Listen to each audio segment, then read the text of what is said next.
Lesson 2: Stress and 10-well cylinders spherical. Stress is the measure of an external force acting over the cross-sectional area. There are 3 types of structure can experience: normal stress, shearing stress, and bearing stress. So let's learn about the 3 types of stresses. First, discuss normal stress, shearing stress, and bearing stress. Normal stress.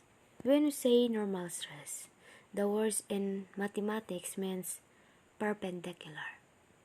When the external force acts perpendicular to the cross-sectional area of any object or a body, it induces stress in those object or a body to regain its original shape. The stress so produced by the perpendicular action of force on a given area is called normal stress. The normal stress wherein the external force is parallel to the line of action of the external force. Example of normal stress. For example, let's take the object C a P and try stretching it in the first picture of the object. The normal force that acts on it is perpendicular to cross-sectional area, and try to compress or in the second object, and force will be perpendicular in the lower direction. Magpadalom.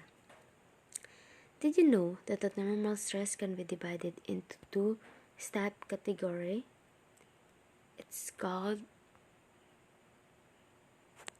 tensile stress and compressive stress. When we say compressive stress, when the normal force comprising or compressing the object, the stress experienced the object is called normal compressive stress or simply compressive stress. And when we say the tensile stress is the type of normal stress where the force stretching the object, note that this case the length of the B is increased. When we say shearing stress is also known as the tangential stress. Differ from both tensile and compressive stress in that it is caused by force acting along or parallel to the area resisting the forces, whereas tensile and compressive stresses are caused by forces perpendicular to the area on which they act. Defined as a type of stress that acts coplanar with cross-sectional of materials. Shear stress arises due to shear focus.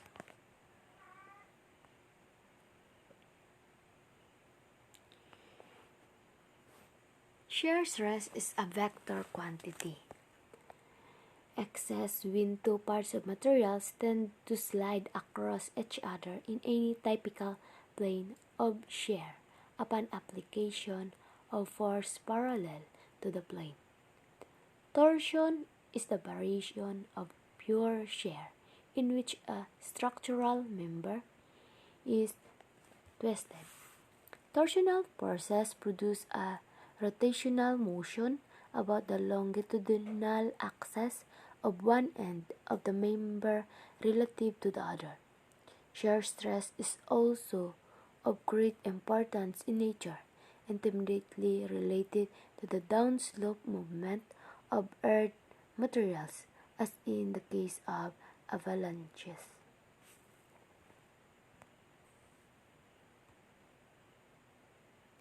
This is the formula of shearing stress, where the the Greek lowercase or the tau is the shearing stress. V is the resultant shearing force.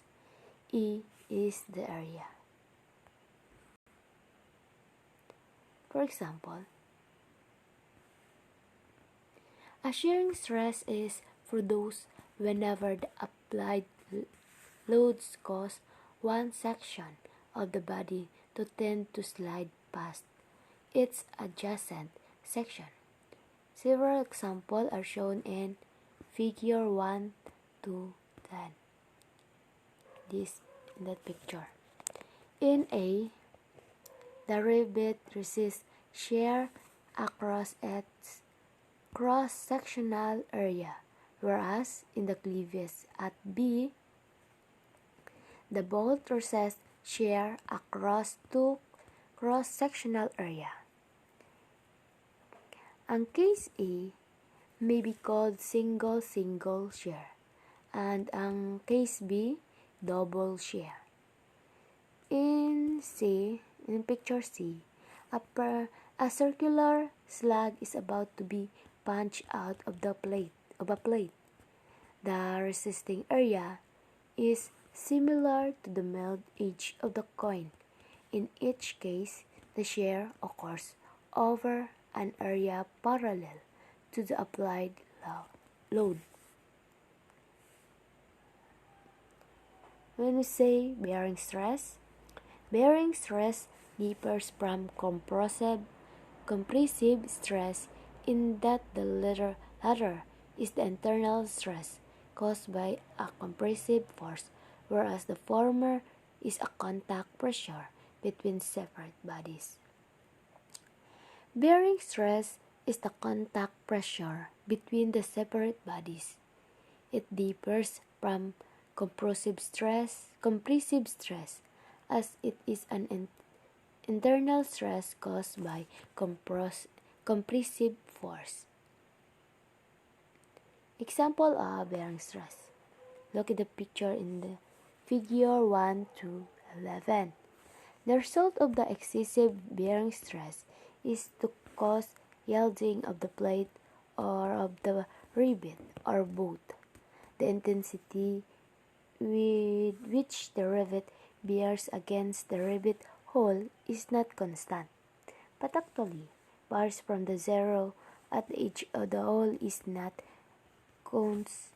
constant, but actually varies from zero at the edge of the hole to a maximum directly in back of the rivet. The difficulty inherent in a variable stress distribution is avoided by the common practice of assuming unbearing stress or the Greek lowercase letter sigma b